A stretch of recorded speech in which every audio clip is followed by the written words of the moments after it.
Hi, this is Joe again with another review.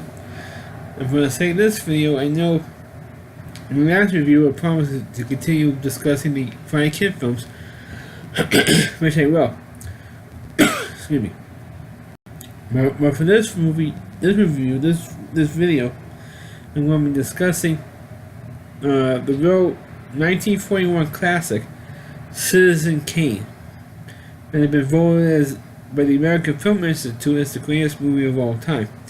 Now, usually when somebody says, or some list comes out saying, oh, this is the greatest movie of all time, this is the greatest book of all time, this is the greatest whatever of all time, usually 9 times out of 10, the movie or the book or the song or whatever, usually not that good. If you see it or read it for the first time, and I kind of a little bit got that feeling with this movie. Of course, the joke of Citizen Kane is, of course, we all know what the twist at the end of the movie is. I mean, it's not a state secret. Of course, the movie was stored, written, and directed by Orson Welles. Of course, the movie came about 3 years after Orson Welles was really named on the national scene for his War of the Worlds radio show that came on. It was on the CBS radio network 3 years earlier. So just in 3 years, he made what was unquestionably the greatest movie of all time. But of course, one of the other jokes a little bit about the movie is that the movie didn't win the Oscar for Best Picture. So like one of the main films over the years that was considered to be the greatest film of all time, but didn't win for Best Picture at the Oscars. Of course, this movie, of course, like I said, was written, directed, and starred Orson Welles as Charles Kane. And anyway, the movie was called Citizen Kane. Nobody ever called him Citizen Kane in the film. But he was kind of like a Howard Hughes type character. You know, like he was like the richest guy in the world. He was married twice, had a kid who died. His first wife and his son was killed in a car accident. He remarried a second time. I don't think he ever had another kid again after that. And he ran for governor. He bombed out because he was found out to be in a sex den, in a whorehouse with a quote unquote singer who turns out to be his second wife.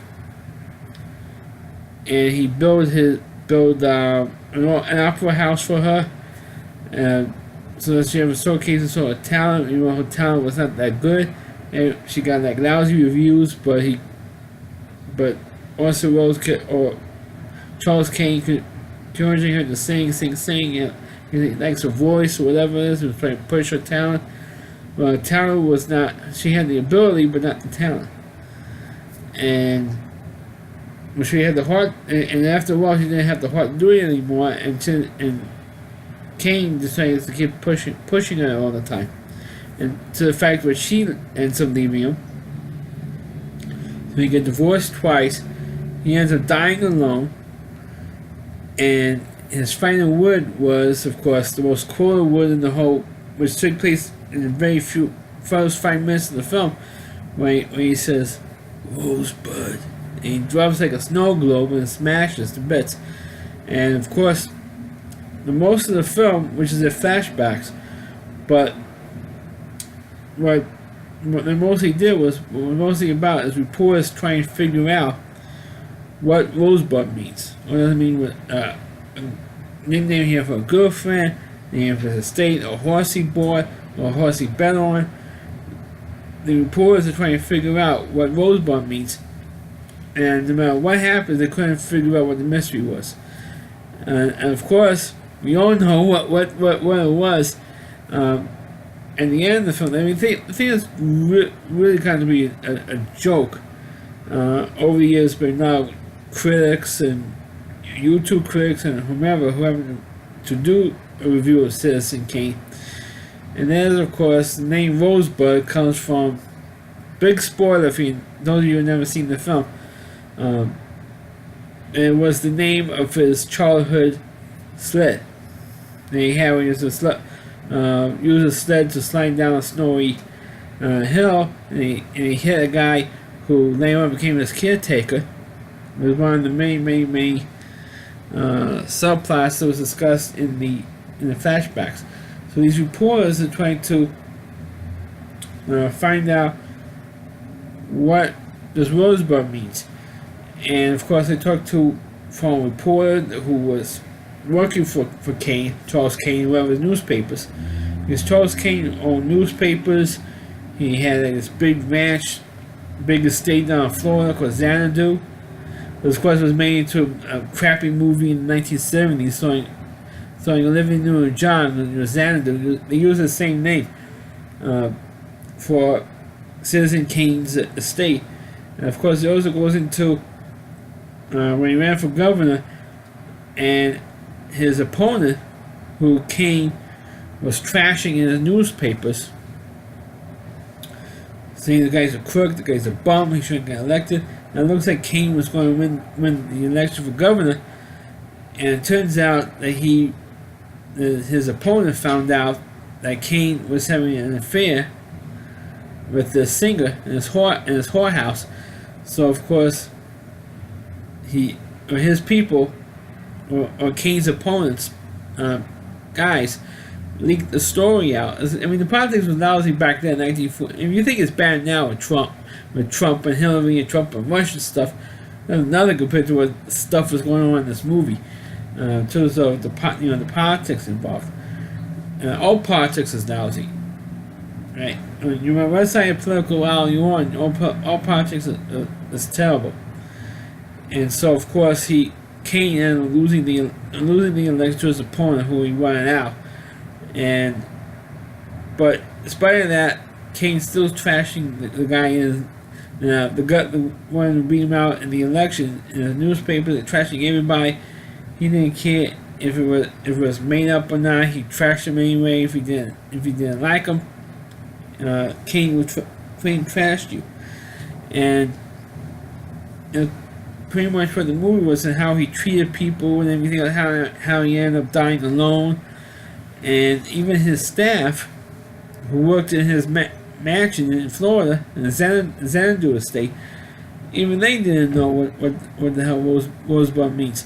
So it was really the mystery angle, trying to find out what a sad life Kane really had, and that's pretty much what the story was. Of course, the movie was well made, and I'm not saying it's not a well made film. It's just that the story is, today. If Citizen Kane was made today, it's back in 1941. No one had ever seen a movie like that before, and it was a interesting. The way it was edited, the way it was shot, especially now lights and shadows, and two of the films in black and white. So you do a lot of stuff with light and shadows in black and white film that you can't do in the color film. And so they did a lot of great. Orson Welles did a lot of great work in this film, all the way around. I mean, I can't knock his performance. I can't knock the film from a technical standpoint. But as a story, it's such a cliche storytelling, and you really didn't see what Rosebud meant until the very end of the film, where people who was like throwing stuff out and actually burning some of Kane's stuff in a furnace, and one of the last things that they threw in there was his sled, was Charles Kane's sled, and it had the name Rosebud on it. So that's what I meant, his sled. And of course, I knew where the ending was, but to actually see it, I mean, come on, people didn't know that this was a sled. I mean, come on. I said, hey, here's the name Rosebud on the sled. Nobody says anything in the end of this movie. I mean, people are so desperate to find out what Rosebud means, and don't read it in the end, or don't see it on the sled. I mean, people have to be brain dead for that plot point to work. But in terms of a film, it is a technically well-made film. Like I just said, well made. The writing was great. The acting was terrific. The direction Orson Welles gave in this film was all It's great. As a matter of fact, his Mercury Theater group helped produce this movie. So there was this company that he had, the radio show with the War of the Worlds radio show. But in terms of the film, I think it is a great movie. But to call it, say it's better than Gone with the Wind or Casablanca, or maybe Casablanca was not that film, Casablanca, but just say this. I think this movie is because of the technical sport aspect of it more than anything else. That's why I got rave reviews today. Of course, also those performances. Other than the War of the Worlds radio show, which really made Orson Welles' career, so did this movie from a Hollywood standpoint. This movie really made his career. And of course, the only notable actor was Joseph Kahn, who I knew like some 12 or 13 years later, still remember the role in Niagara. So that's the only real actor that I know who's starred in this movie. But this movie is a classic in every sense of the word. And if you've never seen it before, check it out. But me, I was kind of bored. This is a 2-hour movie, but it was boring. It's boring because because I knew when the ending was that the name Rosebud was a sled. But the reveal is not that big of a shock. But the reveal is that nobody knew. Nobody said anything that the sled was named Rosebud. So like I said earlier, you have to be like brain dead not to see that plot point coming, and all the people on the show have to be pretty much dumb as a rock not to know that was a sled. So let me review the movie Citizen Kane. Please click on the video, please feel free to comment on it, please subscribe to my channel, please follow this video on your Facebook pages, and check out all my reviews and on my YouTube channel at rowdyc.com, that's all with WDY, C.com. On the homepage is Rowdy Reviewer Chris Lee Moore, and please check out all of his videos on his website. Thanks for watching, catch you next time.